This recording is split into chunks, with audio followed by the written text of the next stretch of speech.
नमस्कार। यहाँहरू सबैजनालाई यो आजको सत्रमा म स्वागत गर्छु। हामीसँग यो कोरोना कालपछिको नेपाली सिनेमाको विषयमा छलफल गर्नलाई यहाँ स्टेजमा चाहिँ निर्देशक मिनभाम, नेपाली फिल्मको पछिल्लो पुस्ताको एकदम चर्चित प्रशंसित फिल्म कालो पोथीका निर्देशक हुनुहुन्छ मिनभामजी, उहाँ हुनुहुन्छ र सँगसँगै भास्कर ढुङ्गाना जे हुनुहुन्छ, उहाँ फिल्म मेकर पनि हुनुहुन्छ, प्लस फिल्म एक्जिबिसन डिस्ट्रिब्युसन लगायतको फिल्मको धेरैवटा विधामा उहाँ संलग्न हुनुहुन्छ। तपाईँहरू दुवैजनालाई म यहाँ अहिले स्वागत गर्छु। र हामीसँग अभिनेत्री प्रियङ्का कार्की पनि हुनुहुन्छ, तर उहाँ यो स्टेजमा उपस्थित हुनुहुन्न, उहाँ भर्चुअल्ली हामीसँग जोडिने तयारी छ। त्यो कतिखेर सम्भव हुन्छ टेक्निकल्ली, त्यो भएपछि उहाँ पनि जोडिनुहुन्छ। म सुरु गरौँ भास्कर ढुङ्गानाजीबाट, किनभने उहाँ फिल्मको बिजनेस पनि जान्ने मान्छे, बुझ्ने मान्छे हुनुहुन्छ। यो बाहिरको फिल्महरूको हेर्दाखेरि के रहेछ भने यो कोरोनाले गर्दाखेरि 2019मा ग्लोबल फिल्म मार्केटको इन्क्लुडिङ हलिउड 60% भन्दा बढी बिजनेस डाउन भएको रहेछ होइन। संसारभर जम्मा जम्मी $17 बिलियन भन्दा बढी लस भयो भन्ने डाटा रहेछ। हामीहरूकोमा त्यस्तो खालको बिजनेसको कुनै केही डाटा छ? कति जति भयो होला त्यस्तो लस? किनभने 9-10 महिना त हल सबै बन्द भयो, सुटिङ बन्द भयो, सबै चिज त ठप्पै भयो। त्यसले हामीलाई आर्थिक रूपमा मात्रै भन्यो भने पनि के कस्तो घाटा भयो होला? धन्यवाद योगेशजी। तपाईँले एउटा रोचक प्रश्न गर्नुभयो, त्यसलाई म अलिकति साइडलाइन गरेर चाहिँ अर्कै प्रसङ्गमा जान चाहन्छु। हामी यो सत्रभन्दा अगाडि हामी सम्पदाको सत्र पनि कुरा गऱ्यौँ। त्यसपछि त्योभन्दा एक अगाडि हामी युवा उद्यमीहरूले पनि त्यही कुरा गरे। त्योभन्दा अगाडि हामीले अरू नेपाली लिट्रेचरको बारेमा पनि कुरा गऱ्यौँ। अनि उहाँहरूको सबैको मैले कमन थ्रेड चाहिँ के रहेछ त भनेर जोड्न खोजिरहेको थिएँ। त्यो भनेको जहिले पनि हामी हाम्रो नेसनल चरित्रको बारेमा कुरा गरिरह हुँदो रहेछ। जे गर्दाखेरि पनि हाम्रो राष्ट्रिय चरित्र चाहिँ के हो भनेर भन्दाखेरि हाम्रो राष्ट्रिय चरित्रमा एउटा चरित्र चाहिँ के रहेछ भने हामी डेटाबाट चाहिँ कहिले पनि चल्दैन रहेछौँ। हामी साइन्सबाट अथवा कुराहरूलाई एनालाइज गरेर, छलफल गरेर, कोलाबोरेट गरेर चाहिँ चल्दैन रहेछौँ। त्यसले गर्दाखेरि चाहिँ तपाईँले भन्नुभएको यो जुन त हाम्रो नेपालमा फिल्मको डाटाहरू छ, कुनै केही छ भनेर भन्दाखेरि चाहिँ त्यो हाम्रो चरित्रमै छैन। त्यसै कारण गर्दाखेरि चाहिँ हामीले त्यसको डेटा राख्न चाहँदैन, किनभने हामी चाहिँ एकदम अन्दाजमा चल्ने समाज हो होइन। सबै हो यो कति टाढा होला भने 2 दिनको बाटो होला भनेर जान्छौँ होइन। त्यो हामी नाप्नलाई हामी कसैले पनि पनि गर्दैन होइन, पहल पनि गर्दैन। अनि बाटो बनाउने हो भने पनि नाप्दैनौँ त्यो होइन। जाँदै जान्छ, डोजर चलाउँदै जान्छ, जहाँ जहाँ पुगिन्छ त्यो बाटो त बनिहाल्छ नि भन्ने जस्तो खालको हो होइन। त्यस्तै गरेर फिल्म क्षेत्र पनि त्यस्तै नै छ होइन। डोजर चलाउँदै जान्छौँ हामी, जहाँ पुगेला लास्टमा गएर यसो पछाडि हेर्दा हामीले सबै विनाश गरे पो त रहेछ होइन। खासमा त के पनि बनाएको त खासै रहन्छ भने जस्तो हो। त्यस कारण अलि लामो तपाईँको आन्सर तपाईँको सवालको होइन। मैले भन्न खोजेको चाहिँ त्यो तपाईँले भनेको कुरा पनि हो, ठ्याक्कै डाटै केही छ कि भनेर पनि हो। त्यो बाहेक अर्को चाहिँ कस्तो भयो भने यो बिचमा थुप्रै फिल्म मेकरहरू, कलाकारहरू होइन, टेक्निसियनहरूदेखि लिएर थिएटरसम्मै सबैको काम हल्ट भयो होइन। त्यसले हामीलाई अब के कति कालसम्म असर गर्छ? यसले एकदम पछाडि नै पुर्याउँछ कि वा कस्तो देख्नुहुन्छ तपाईँ? अब होइन, अब त्यसमा अलिकति सिरियस कुरा त के हो भने कोरोनाले गर्दाखेरि फिल्म बिजनेस स्पेसली चाहिँ ठुलो क्षेत्र, खास भन्ने हो भने सबभन्दा प्रभावी, अति प्रभावित क्षेत्र भनेर अहिले सरकारले घोषणा पनि गर्यो होइन। टुरिज्मलाई के अरे अरू धेरैवटा यस्तो के अरे क्षेत्रहरूलाई पनि, तर सबभन्दा प्रभावित क्षेत्र चाहिँ के अरे सिनेमा क्षेत्र नै हो। सबभन्दा पहिला बन्द भएको, सबभन्दा लास्टमा खोल्ने पनि सिनेमा क्षेत्र नै भयो। तर रोचक कुरा चाहिँ के हो भने सिनेमा क्षेत्रलाई आजसम्म पनि सरकारले अति प्रभावित क्षेत्र भनेर घोषणा पनि गरेको छैन, त्यसको लागि पहल पनि त्यस खास ठोस भएको छैन। अब अलिअलि हामीले जुटेर चाहिँ गर्न चाहिँ गरेको छ, तर ठुलो क्षति भएको छ। धेरै वर्ष पछाडि धकेलिएको छ, तर अति प्रभावित क्षेत्र भनेर चाहिँ घोषणा चाहिँ भएको छैन।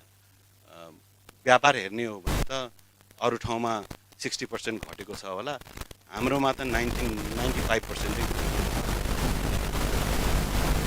धेरैवटा सिनेमा हलहरू भयो, धेरैवटा फिल्मको प्रोजेक्टहरू बन्द भयो, धेरैवटा कलाकारहरू, निर्देशकहरू उनीहरूले हामी त यो क्षेत्र छाडेर जानुपर्छ कि यसै पनि उनीहरू के अरे यो क्षेत्रमा आफ्नो रोजीरोटी पूर्ण हिसाबले उ गर्न सकिरहेको थिएन होइन। कसैले साइड जब गरेर यो गरेर त्यो गरेर गरिरहेको थियो।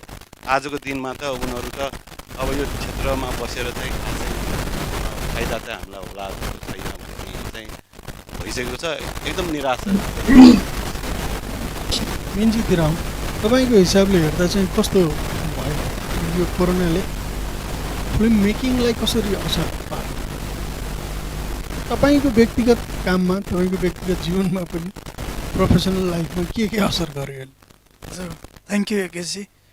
अघि भास्कर दाइले भन्नुभयो जस्तो ओभरअल सिनेमा इन्डस्ट्रीमा यसको इम्प्याक्ट त पऱ्यो नै, तर पर्सनली मेरो आफ्नो लाइफमा फिल्म मेकिङ करियरमा चाहिँ फ्रेङ्कली स्पिकिङ मलाई चाहिँ एक किसिमले फाइदा चाहिँ म प्रोजेक्ट हामी गर्नै लागेको थियौँ, पोस्टपोन भयो, त्यो चाहिँ घाटा हो। तर मैले स्क्रिप्टमा फेरि वर्कआउट गर्न पाएँ, अनि मेरो फिल्मको बजेटको सर्टेन पर्सेन्ट फाइनेन्सिङ पहिला जुन खोज्नुपर्ने प्रेसर थियो त्यो चाहिँ लकडाउनमा मजाले टाइम लिएर खोज्न पाएँ। पर्सनली मेरो लागि त राम्रो एक्सपिरियन्स भयो, तर ओभरअल इन्डस्ट्रीको कुरा गरेँ भने त अफकोर्स सबैलाई यसले धेरै पछाडि धकल्यो। तर बिजनेस पोइन्ट अफ भ्यूबाट भन्यो भने अब भास्कर दाइले भन्नुभएको जस्तो म त झन् मात्र परेँ, फाइनेन्सियल कुराहरू, डाटाको कुरा जुन अघि गर्नुभएको थियो त्योमा चाहिँ मलाई त्यति आइडिया पनि छैन, थाहा पनि हुँदैन। तपाईँले यो बिचमा स्क्रिप्ट लेख्ने वा अरू काम त्यस्तो केही पनि गर्नुभयो कि? सबभन्दा फाइदाको कुरा चाहिँ पहिला घुम्न छुटाएको हिमालको सबै डाँडाहरू पुग्न पाएँ। 9 चोटि म मनाङ, हुम्ला, डोल्पा त्यहाँ चाहिँ घुम्न पाएँ। व्यक्तिगत रूपमा चाहिँ मलाई एकदमै युटिलाइज भयो यो टाइम चाहिँ। भनेपछि तपाईँको लागि चाहिँ यो लकडाउन महामारी एउटा अवसरको रूपमा पनि आयो? होइन, त्यस्तो अवसर त नभनौँ। अब सुरुको 1-2 महिना चाहिँ कोठाभित्रै बसेँ, पछि यसो हेरेँ, अब फिल्म पनि सर्यो, सो अब घुम्न बाँकी हिमालको अप्पर साइडतिर, अप्पर डोल्पा, मनाङतिर, अनि त्यहाँ चाहिँ घुम्न निस्केँ। भास्करजीको लागि चाहिँ तपाईँको पर्सनल वा आफ्नो प्रोफेसनल उसमा चाहिँ के कस्तो असर भयो यसको? तपाईँलाई पनि केही मौका मिल्यो कि? होइन, मौका त मिलेको छैन होइन, मौका गुमेको धेरै धेरै छ होला। तर त्यसमा अब भनौँ न, every cloud has a silver lining भन्ने जस्तो हेर्ने हो भने, यसलाई एउटा बादलको हिसाबले हेर्ने हो भने त्यसको सिल्भर लाइनिङ चाहिँ एउटा चाहिँ के मैले महसुस गरेको कुरा चाहिँ के हो भने, फिल्म जगतमा भएको पात्रहरू भनौँ अथवा साथीभाइहरू भनौँ अथवा पार्टनर्सहरू भनौँ, उनीहरूमा चाहिँ एउटा ऊ चाहिँ सोच चाहिँ अलिकति भए पनि पलाएको छ कि हामी यति धेरै कनेक्टेड रहेछौँ होइन। अहिले अब नेपाली फिल्मका निर्माताहरूले पनि के रियलाइज गर्यो भने, हेर यो कोरोनाले चाहिँ अलिकति छ्याङ्ग बनाइदिएको छ सबैजनालाई होइन। त्यसले गर्दाखेरि चाहिँ हाम्रो खासमा यो को मान्छेहरूमा चाहिँ डिपेन्डेन्ट रहेछ। अब जस्तै म एज अ एक्जिबिटर हो भने, नेपाली फिल्म इन्डस्ट्री नै डुब्यो भने त मेरो रोजी पनि जाने रहेछ नि त होइन। त्यस्तै गरेर नेपाली फिल्मको निर्माताहरूले पनि केसम्म बुझेको छ भने, हिन्दी फिल्मै आएन भने पनि त खासमा डुब्ने रहेछ नि त के अरे इन्डस्ट्री होइन। किनभने हिन्दी फिल्मले गर्दाखेरि पनि त हलहरू चलिरहेको रहेछ, त्यसले गर्दाखेरि मेरो फिल्म पनि त्यहाँ चल्ने अवसर बनेको रहेछ। त्यसै कारण त्यो मार्केट चाहिँ कसरी चलिरहेको छ भन्ने खालको कुराहरू चाहिँ मान्छेहरूलाई चाहिँ अलिकति प्रष्ट बनाइदिएर छ, र हामी कसरी इन्टर रिलेटेड छौँ यो मार्केटभित्र चाहिँ, हामी कसरी एकअर्काको चाहिँ हामी परिपूरक रहेछौँ भन्ने कुरा चाहिँ अलिकति गरेको छ, त्यो एउटा सिल्भर लाइनिङ हो। त्यो त अब त्यसलाई हामीले अवसरको रूपमा हामीले परिणत गर्छौँ कि गर्दैनौँ, एकअर्कासँग कोलाबोरेट गर्छौँ कि गर्दैनौँ भन्ने कुरा त अब हुनेछ। त्यसमा फेरि अघि मैले त्यो भनेको कसरी गर्न सकिन्छ भन्नेमा म अर्को राउन्डमा फेरि आउँछु। हामीसँग प्रियङ्का कार्की पनि जोडिनु भएको जस्तो कुरो आएको थियो। तपाईँलाई पनि म उहाँहरू मिन्जी र भास्कर सरलाई सोधेकै जस्तो कुरा फेरि रिपिट गर्छु। यो कोरोनाको टाइमले चाहिँ तपाईँको प्रोफेसनल र पर्सनल पनि एक किसिमको त्यो लाइफमा चाहिँ काममा कसरी असर गर्यो?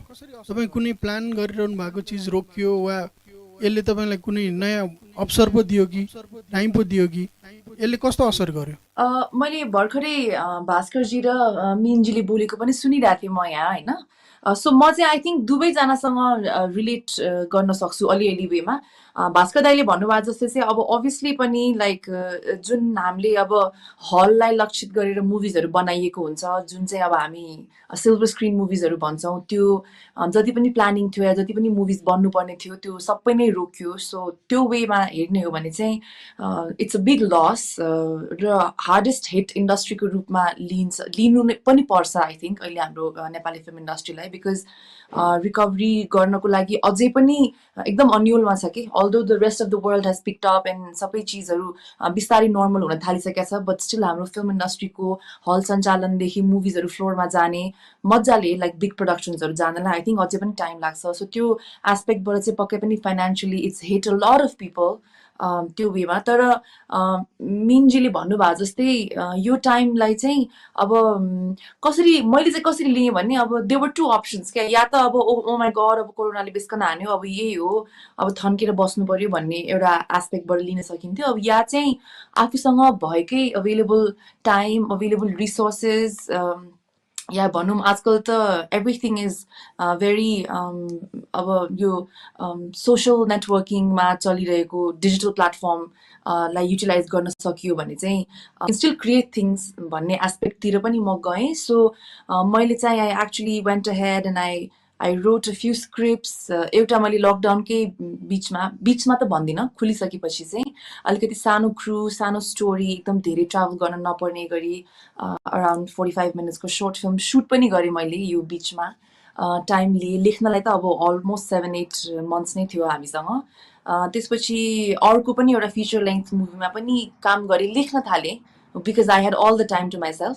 एन्ड प्लस मैले डिजिटल प्लेटफर्मलाई पनि एक्सप्लोर गरेँ बिकज मैले अलरेडी लास्ट इयर सिरिजको मार्फत डिजिटल प्लेटफर्मलाई कसरी युज गर्न सकिन्छ त भनेर एक्सपेरिमेन्टल सिरिजमा काम गरेको थिएँ। सो त्यसलाई पनि अगाडि बढाएँ। I started doing a so जसरी हुन्छ आफ्नै घरमा आफ्नै किचनमा। सो मैले चाहिँ यसलाई अब कम्प्लिटली आफूलाई ब्रेकडाउन हुने पोइन्टसम्म नजान दिनको लागि चाहिँ how can I just keep myself active and busy त्यसलाई हेरेर एन्ड प्लस प्रोडक्टिभ त्यो वेमा लिएर गएर चाहिँ so definitely it's been a very unproductive year for everybody. तर इन सम वेज चाहिँ आफूले सक्दो रिसोर्सेसलाई युज गरेर यताउति गरेर if you try to stay active then चाहिँ there are things that could be done, त्यो चाहिँ मैले रियलाइज गरेको हो। And I did some things, idle चाहिँ बसिनँ म। सो त्यो गर्न चाहिँ सम्भव रहेछ भनेर चाहिँ रियलाइज भयो। धन्यवाद तपाईँलाई। फेरि अर्को क्वेसनमा आउला। अब फेरि मिन्जीमा आउँछु म। जस्तो यो महामारीले चाहिँ एउटा ब्रेक ल्यायो रोकिदियो भनेर हामीले कुरा गऱ्यौँ होइन, यो नभएको भए हामीले केही एकदम ठुलो फड्को मारिसकेका हुन्थ्यौँ यो बिचमा, यस्तो कुनै चान्स थियो कि यो चाहिँ चान्सको रूपमा आएको यो टाइम चाहिँ?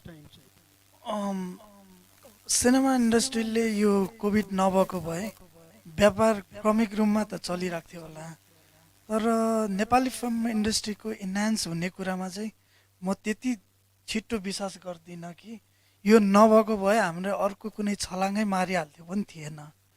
तर यसले गर्दा धेरै चिजहरू ब्रेक त गर्यो, तर यो एक मौका पनि हुनसक्छ कि अब हिजो कोभिड नआउँदाखेरि नै नेपाली सिनेमा इन्डस्ट्री लगभग 95% सिनेमा त फेलियरै हुन्थ्यो बिजनेसको हिसाबले। सो त्यो राम्रो थियो, अब झन् चौपट भयो भन्ने पनि होइन, त्यो आफैमा बर्बादी थियो व्यापारको हिसाबले र सिनेमाको एस्थेटिक्स हिसाबले र नेपाली सिनेमाको विश्व बजारमा हामी कहाँ छौँ भन्ने कुराहरू त एकदमै फेलियर स्टेजमै थियौँ हामी। तपाईँले भने जस्तै यो एक मौका हुनसक्छ हामी स्विच भएर अर्को एक फड्को मार्ने, जहाँ साउथ कोरिया या ताइवान जापानको सिनेमाहरू उनीहरूको देशमा गृहयुद्धपछि ध्वस्त भइसकेपछि जसरी उनीहरूले छलाङ मारे या सिनेमाको प्याटर्नमै चेन्ज भयो, सिनेमाको एस्थेटिक कुरामै चेन्ज गरे उनीहरूले, स्टोरी टेलिङमै पनि चेन्ज भयो, बजेटको कुरा अनि सिनेमाको इन्डस्ट्रीको कुरा, मार्केटिङको कुरा। सो त्यो सबै हिसाबले हेर्दाखेरि नेपाली सिनेमा इन्डस्ट्रीको लागि यो एक उत्तम मौका पनि हुनसक्छ, किनभने अब हामी कहाँ सिनेमा बन्नु साँच्चीकै गाह्रो हुनेवाला छ। अब तपाईँलाई खुलस्त भनौँ, भास्कर दाइ please correct me if I am wrong, Nepali सिनेमा इन्डस्ट्रीको अहिलेसम्मको इन्भेस्टमेन्ट हेर्दाखेरि सबै यो फुल टाइम सिनेमा इन्भेस्टर्सले इन्भेस्ट नगरेको बिजनेसको रूपमा हेर्छु म चाहिँ। कहिले होटल व्यवसायले सिनेमा निर्माण गरिदिनु पर्ने, कहिले म्यान पावर कम्पनीको ओनर्सहरूले फिल्ममा पैसा हालिदिनु पर्ने। सो हाम्रो आफ्नै इन्डस्ट्रीभित्रको इन्भेस्टमेन्ट नभएको इन्डस्ट्री, सो यो हामीलाई गतिलो मौका हो कि फुल्ली फाइनान्स हुने स्टेजसम्म या फुल्ली इन्डिपेन्डेन्ट हुने। जस्तो टुरिज्ममा व्यापार गर्नलाई कोही मान्छे आउँछ होला, तर टुरिज्मको होटल बनाउनलाई सिनेमाको मान्छे गएर सित्तिमिति लगानी गर्दैन भने जस्तै हाम्रो बिजनेस चाहिँ टोटली अपोजिट डिरेक्सनमा छ, जहाँ चाहिँ फरक फरक पेसाको व्यवसायको मान्छेहरूले सिनेमा इन्डस्ट्रीमा लगानी गरिदिनु पर्ने व्यवसाय। अब कोभिडले त सबै क्षेत्रमा यसको असर त पर्यो, त्यसको डाइरेक्ट इन्डाइरेक्ट असर चाहिँ सिनेमा इन्डस्ट्रीमा पर्छ नै। यसको मतलब चाहिँ अब प्रड्युसरहरू कम आउँछ, फिल्म पनि कम बन्छ भन्ने हो तपाईँको? त्यो त डेफिनेटली। अब त्यो कुरा एक ठाउँमा छ। अर्को कुरा चाहिँ जस्तै कोभिड पछि हामी स्पेसली म as a director, Bhaskar as a director, distributor, एक्जिबिटर yeah प्रियङ्काजी as an actor, हामीलाई चाहिँ यसलाई यो टाइमले मौका पनि दियो होला। ब्रेनको एक्सर्साइज गऱ्यौँ, स्क्रिप्ट लेख्यौँ, आफूलाई चिन्न पायौँ। तर टेक्निसियन्सहरू जो सिनेमा इन्डस्ट्रीको मोर देन 70% मान्छेहरू टेक्निकल फिल्डमा हुनुहुन्छ, उहाँहरूले त के को तयारी गरेर बस्ने? अब घरमै क्यामेरा प्र्याक्टिस गरेर बसौँ भन्ने पनि कुरा होइन। स्क्रिप्ट राइटरले त स्क्रिप्ट लेख्नु भयो, एक्टरले मेहनत गर्नुभयो या प्लान बनाउनु भयो। सो टेक्निसियन्सहरू जसले यो टाइमलाई साँच्चीकै युटिलाइज गर्न पाउनु भएन, उहाँहरूलाई अबको समय झन् कठिन हो। अब व्यावसायिक हिसाबले, लगानीको हिसाबले पर्ने अप्ठ्यारो एक ठाउँमा छ, अनि इन्टरनल इन्डस्ट्रीभित्र काम गरिरहेको मान्छेहरूको पलायन हुने कुराले गर्दा त्यो चाहिँ डरलाग्दो कुरा हो। अब सर्जकहरूलाई स्पेसली राइटर, डाइरेक्टर, एक्टर जो चाहिँ एस्थेटिक्स पार्टमा काम गर्ने त्यति छिटो असर परिसकेको चाहिँ म देख्दिनँ। सो अघि तपाईँले भने जस्तो एक मौका हुनसक्छ हामीलाई एस्थेटिकल्ली फड्को मार्न सकौँ। पहिला पनि हाम्रो त केही पनि थिएन र अब पनि केही पनि छैन भनेपछि हामीले यसै जेरोबाट स्टार्ट गर्नुपर्छ। वाइ नट अब विश्व बजारलाई पनि टार्गेट गर्ने कि त्यो फड्को मार्न कसरी सकिन्छ म लास्टमा आउला। यही कुरा चाहिँ भास्करजीलाई पनि। मेरो चाहिँ अलिकति फरक मत छ के अरे मिनको। हामी नेपाली जहिले पनि फड्को मार्ने, छलाङ मार्ने, हाम्रो नेताहरूले पनि सिकाइदिएको भाषा पनि त्यस्तै नै छ कि भने त आश एकदम ठुल्ठुलो गराउने होइन, एज इफ उनीहरूले चाहिँ छलाङै मारिरहेको जस्तो गरेर। हामीले राजनीतिक बाहेक अरू केही पनि छलाङ मारेको छैन जस्तो लाग्छ मलाई होइन। मेन कुरा यसो हेऱ्यो भने प्रोग्रेस भएको छ, फिल्म इन्डस्ट्रीमा पनि प्रोग्रेस भएको छ। डेटाकै अघि तपाईँले कुरा गर्नुभयो, म यो क्षेत्रमा सुरु गरेर आउँदाखेरि 20 वर्ष अगाडि आउँदाखेरि एउटा नेपाली फिल्मले 30 लाख 40 लाखको टोटल ग्रोस गर्थ्यो, 1 करोड रुपियाँको ग्रोस गर्थ्यो। आजको दिनमा 20 करोड होइन, भन्दा पनि बढी गर्ने क्षमता छ, हामीसँग इन्फ्रास्ट्रक्चर छैन। त्यसलाई छलाङै मान्नुपर्छ जस्तो लाग्छ मलाई होइन। हो, हाम्रो के अरे कन्टेन्टको क्वालिटी हामीले सोचेको जस्तो भएन होला होइन, हामीले इन्फ्रास्ट्रक्चरहरू राम्रोसँग गर्न सक्यौँ भने त्यो हाम्रो आश जतिको भएन होला। तर त्यो खासमा के अरे प्रोग्रेसै हो होइन। र खासमा भन्यो कोभिड अघिको प्रश्नमा कोभिड नभइदिएको भए हामी ऊ हुन्थ्यो भनेर भन्दाखेरि होइन, एउटा गतिमा गइसकेको थियो होइन। हो, फिल्म भनेको त कस्तो भने एन्टरटेनमेन्ट पनि हो, कला पनि हो। मेन कलात्मक फिल्ममा बढी ऊ गर्छ। अरू अरू के अरे प्रियङ्का कलात्मकमा पनि एन्टरटेनिङ फिल्ममा पनि काम गर्छ। अरू अरू एन्टरटेनमेन्टमा मात्र काम गर्छ होला। त्यो धेरै खालको फिल्महरू हुन्छ होइन। रेस्टुरेन्ट एउटै खालको मात्र हुनु पनि हुँदैन होइन, थरी थरीको रेस्टुरेन्टहरू हुन्छ। त्यसले गर्दाखेरि होइन सर्टन खालको रेस्टुरेन्टहरू फस्टाएकै थियो होइन। हाम्रो थकाली रेस्टुरेन्टहरू एकदम फस्टाएको जस्तै यहाँ हाम्रो हास्य कलाकारहरूको फिल्महरू फस्टाएकै थियो। त्यसमा हामी बुइ चढेर कलात्मक फिल्म बनाउने मान्छेहरू पनि चढ्न सक्थ्यौँ होला होइन। त्यसरी नै प्रोग्रेस हुने हो। त्यो अर्कै डाइरेक्सनमा लगिराख्नुपर्छ भन्ने जरुरी छैन। कोभिडले चाहिँ त्यसलाई चाहिँ अलिकति ऊ नै गरेको छ होइन। त्यसले गर्दाखेरि प्रोग्रेस भएको थियो होइन। तर हामीले सोचेको जतिको भएको छैन, अरूहरूको तुलनामा भएको छैन, तर हाम्रो नै परिस्थिति पहिलाको हेर्दाखेरि चाहिँ प्रोग्रेस चाहिँ भएकै नै हो। अब यो बिचमा मान्छे अडियन्सहरू हलमा आउन बन्द भयो, ब्रेक भयो। अब फेरि हल खोल्नु भएको छ, खुलेको छ होइन। अब मान्छेलाई पहिलाकै जसरी हलमा ल्याउन कसरी सकिन्छ? कि त्यो जरुरी छैन? अरू माध्यमबाट देखाउनु पनि सकिन्छ कि? माध्यम त अब हल त एउटा माध्यम मात्र हो। तर कसो भने मान्छेहरूले हलमा मान्छेहरू आउँदैन होला कि भनेर भन्छ। सिनेमा हल, सिनेमा एक्सपिरियन्स भनेको Spanish flu, world war II होइन, गृहयुद्ध, अनेक खालको डिभिडी होइन, टेक्नोलोजीको चेन्जेसहरू, के अरे रोग, पेन्डेमिक्सहरू सबै सर्भाइभ गरेको फर्मेट हो होइन। टेलिभिजनै आउँदा पनि भयो। टेलिभिजन आयो, डिभिडी आयो, सबै उसलाई सर्भाइभ गर्ने एकदम रोबस्ट खालको माध्यम हो।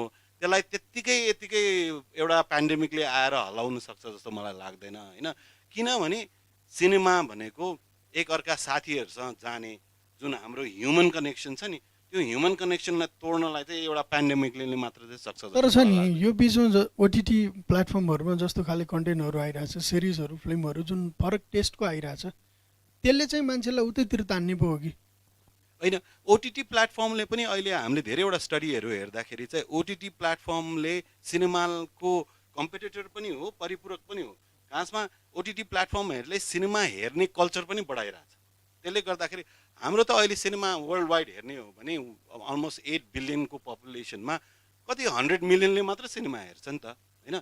बिस्तारै बिस्तारै ओटिटीले त त्यो बिलियनलाई नै सिनेमाको एउटा भनौँ न एडिक्ट जस्तो हुन्छ। अनि उनीहरूले ओटिटीमा पनि हेर्छ, थिएटरमा पनि हेर्छ होला। त्यसले गर्दाखेरि रेस्टुरेन्ट जाने बानी बनाइदिनुपर्छ होइन। त्यो रेस्टुरेन्ट जाने बानी भएको मान्छेले पछि गएर मोमोको रेस्टुरेन्ट पनि जान्छ, फ्राइड चिकनकोमा पनि जान्छ, थकालीमा पनि जान्छ, चाइनिजमा पनि जान्छ। एउटा मेरो विचारमा त्यो एकअर्कालाई भनौँ न ऊ गर्ने कम्पिटिटर मात्र होइन कि यसले एकअर्कालाई हेल्प पनि गर्छ जस्तो लाग्छ। म फेरि मिन्जीतिरै हौँ।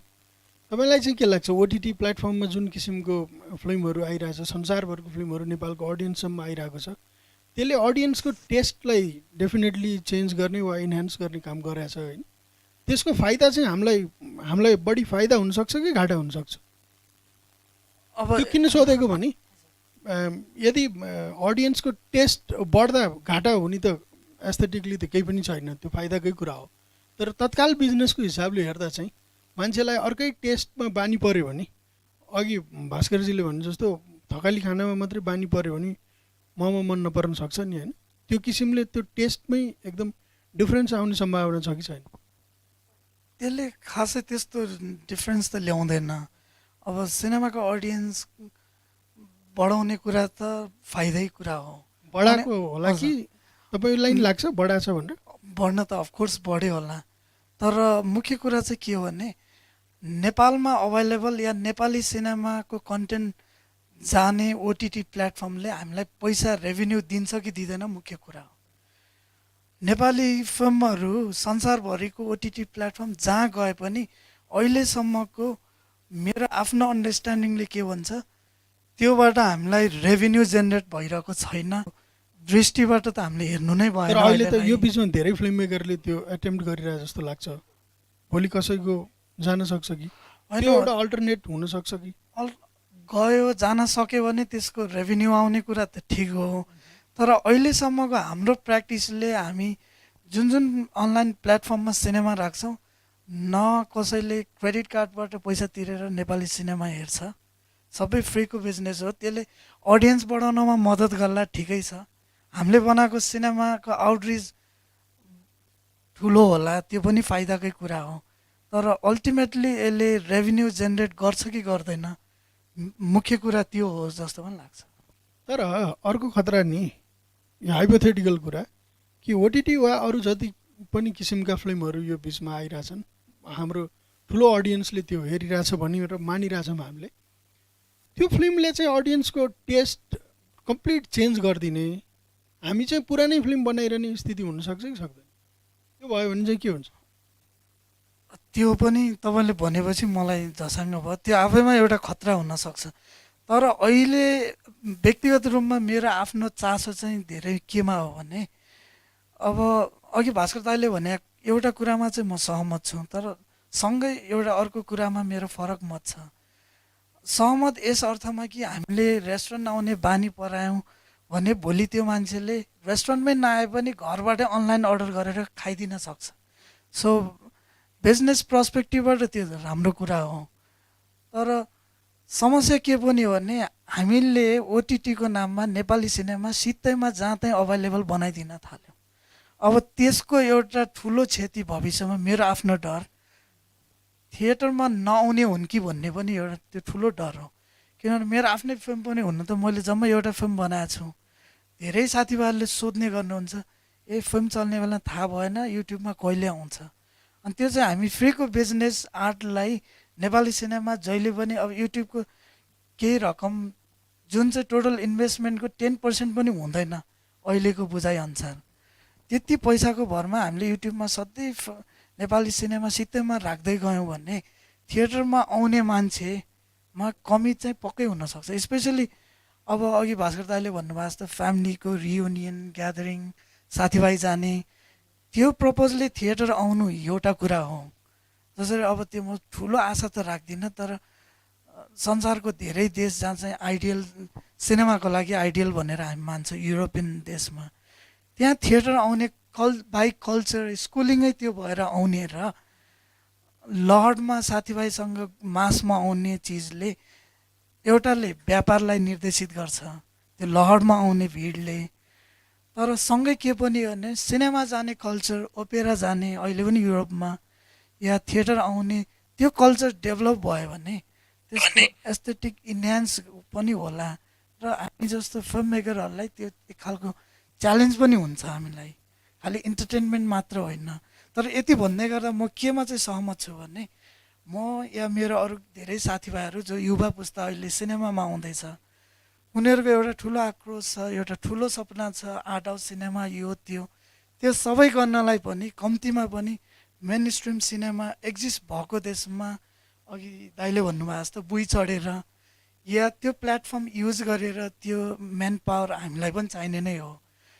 अब यसो भन्दै गर्दा म फेरि के कुरामा अवेर छु भने, भोलि बिहान मेरो साथीहरूले सिनेमाटोग्राफर हलिउडबाट ल्याउन सकौँला, तर लाइट्सम्यान चाहिँ लिएर आउन सक्दैनौँ। सो हाम्रो इन्डस्ट्री एक्जिस्ट भयो, सर्भाइभ भयो भने मात्र हाम्रो पनि एक्जिस्टेन्सको कुरा हो। ओके, अब हामीसँग टाइम पनि खासै धेरै बाँकी रहेनछ, कुरो गर्दा गर्दै सिद्धिसकेछ टाइम।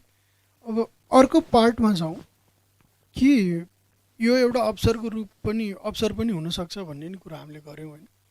यसलाई साँच्चीकै अवसरकै रूपमा चाहिँ कसरी उपयोग गर्न सकिन्छ त भन्न खोजेको। अब यो पछिको सिनेमामा, फिल्म मेकिङमा वा बिजनेसमा हामीले के चिजहरूलाई ध्यान दिने, चेन्ज गर्ने, वा हाम्रो फिल्म मेकिङको स्टाइलै चेन्ज गर्ने हो कि वा एक्टिङमा, डाइरेक्सनमा, प्रोडक्सन डिजाइनमा के चिजमा चाहिँ हामीले अब त्यो चेन्ज ल्याउने र अरू बाहिरका फिल्महरू पनि त अब डाइरेक्ट आउन थाले नि हाम्रो मार्केटमा, हलमा नआए पनि अरू माध्यमबाट, तीसँग पनि एक खाले कम्पिटिसन त हुन्छ अडियन्सको लागि। त्यसलाई म्याच गर्नको लागि चाहिँ हामीले के चिजमा चेन्ज गर्नु जरुरी छ तपाईँबाटै थाहा? मलाई त के भने सबभन्दा अघि मैले भनिहालेँ, त्यो हाम्रो चरित्रको कुरा गरेका थिएँ होइन। अघि मिनले भनेको कुरामा पनि एउटा त सबभन्दा ठुलो कुरा यो नेपाल लिटरेचर फेस्टिभलकै कुराहरू गर्दाखेरि एउटा सबभन्दा मेन कुरा के हो भने इन्टेलेक्चुअल प्रपर्टी होइन, इन्टेलेक्चुअल प्रपर्टी सिर्जनाको भ्याल्यु हामी गर्ने कि नगर्ने होइन, त्यसको लागि पैसा तिर्ने कि नतिर्ने भन्ने नै सबभन्दा ठुलो कुरो भएर आउँछ होइन। हाम्रो समाजमा अहिलेसम्म हेर्नुभयो भने म्युजिकको लागि कसैले पैसा तिर्दैन, डाउनलोड गरेर के अरे पाइरेटेड उबाट तिर्छ होइन, युट्युबमा फ्रीमा हेर्छ, किनभने हामी पहिलादेखि नै बानी बसेको त्यो टोरेन्टबाट फिल्म डाउनलोड गरेर गरिरहेको।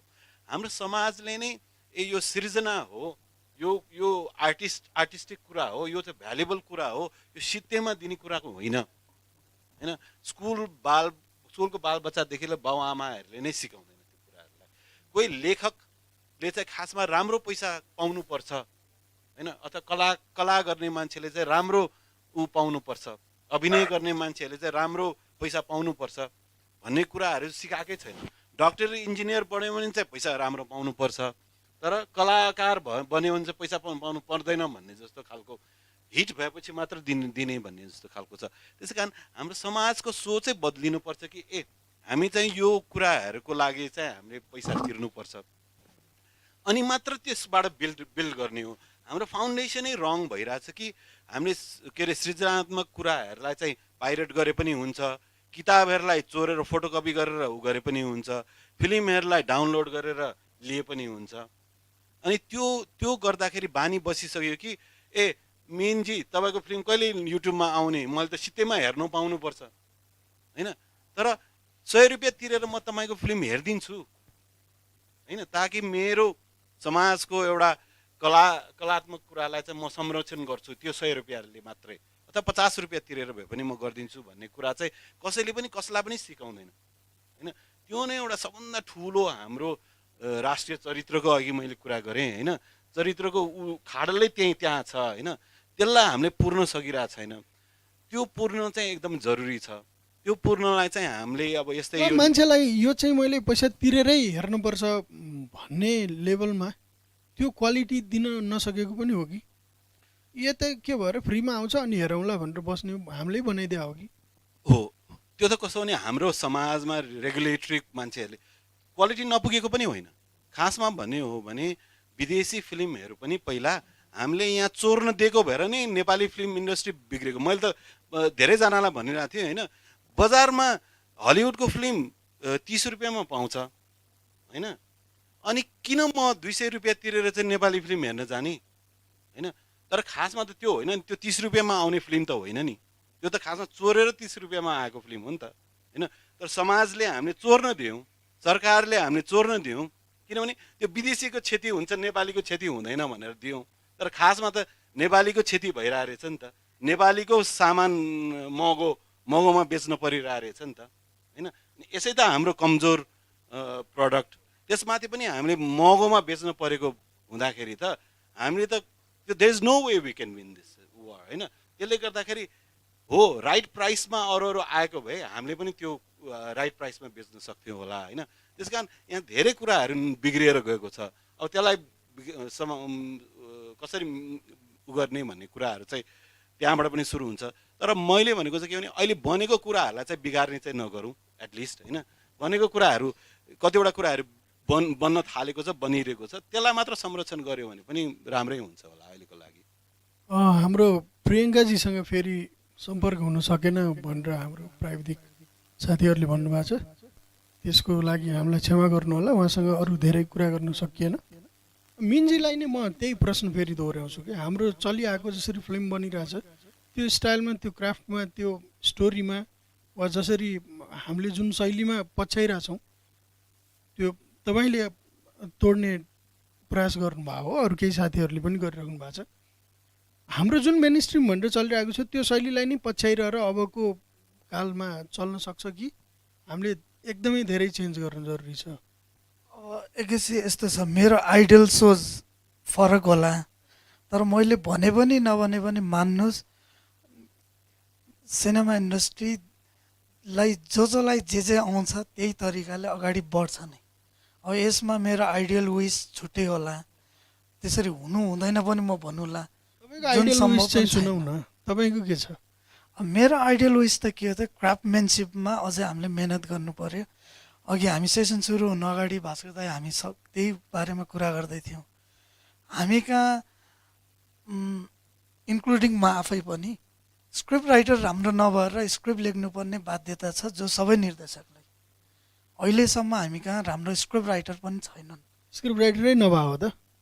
अब खै तपाईँले हामीलाई सिनेमा लेखिदिनुहुन्न, हामी जबरजस्ती लेख्नु परिरहेछ अहिलेसम्म। तर धेरै राइटर र अरू धेरैले त फेरि डाइरेक्टरहरूले त्यो किसिमले काम गर्न सकेनन्, खोइ एप्रोचै गरेनन् भन्छ। होइन यस्तो हो, खास गरी सिनेमाले साहित्य त्यति जोड्न चाहेन कि सकेन कि जहिले पनि दुईवटा फरक फरक पाटोतिर उछिट्यो। अनि नेपालमा सिनेमाको कम्पेरिटिभली थिएटरले नेपाली लिटरेचरलाई अलि छिटो समात्यो। त्यसको फाइदा पनि थिएटरले छिटो पायो। सिनेमामा यो भेद जहिले पनि भइरहेको मुख्य कुरा चाहिँ। अनि अब हामी डाइरेक्टरहरू आफै पनि हामी धेरै माथि छौँ, राइटर मात्र छैनन् भन्ने पनि होइन। हामीले सिनेमा के को लागि बनाउने त्यो पनि आफैमा ठुलो क्वेसन हो। हामीले सिनेमा मार्फत लिट्रेसीलाई पछ्याउने कि नपछ्याउने। अघि तपाईँले लकडाउनको कुरा गर्नुभयो। हामी नेपाली फिल्म मेकरलाई तपाईँले सोध्नु भएको भन्दा सबैभन्दा ठुलो च्यालेन्ज अबको दिनमा चाहिँ के हो भने लकडाउनले धेरै नेपालीहरूको भिजुअल लिट्रेसी बढाइदियो। अब मेरो आन्टीहरू जो जीवनमा इरानियन सिनेमा हेर्नुहुन्थेन, लकडाउनमा घरमा बसेर आनन्दले हेरिदिनु भयो।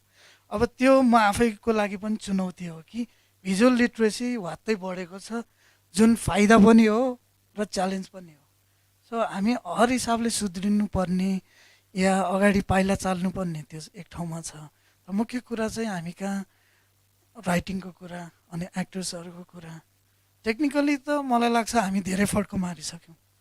सो त्यो सबै कुराहरूको समयोग नै अबको आइडियल विस हुन्छ होला, मेरो पर्सनल भन्दा पनि ओभरअल नेपाली फिल्म इन्डस्ट्रीकै।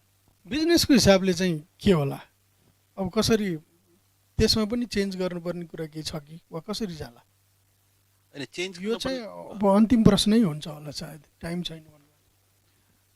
चेन्ज गर्नुपर्ने त धेरै कुराहरू छ, तपाईँहरूलाई थाहा छ। यो फेरि कस्तो छ भने यो फिल्म इन्डस्ट्रीको मात्र समस्या पनि होइन, यो सबै इन्डस्ट्री सबै ठाउँहरूको इभन लिट्रेचरको कुराहरू गरौँ हामी, जेसुकै स्टोरी टेलिङको जुनसुकै मिडियमको कुरा गऱ्यौँ अथवा जुनसुकै इन्डस्ट्रीकै मात्रै कुरा गऱ्यौँ भने पनि च्यालेन्जेसहरू एकदमै धेरै छ। अब नेपालमा च्यालेन्जेस छ भन्ने कुरा हामी च्यालेन्जलाई त्यसलाई हामी स्वीकारेर अगाडि बढ्छौँ कि बढ्दैनौँ भनेर भन्दाखेरि यो गरेर त्यो गरेर त्यो गरेर भनेर भन्दा पनि नि यो किसी मलाई चाहिँ कस्तो भने म त्योभन्दा पनि माथिको कुरा जस्तो लाग्छ कि हाम्रो देशको समाज, हाम्रो समाजको भनौँ, देशको समाज त के भनौँ, हाम्रो समाजको एउटा मेन कुरा के हो भने हामीले भ्याल्युज चाहिँ अब चेन्ज गर्नु पर्यो होइन।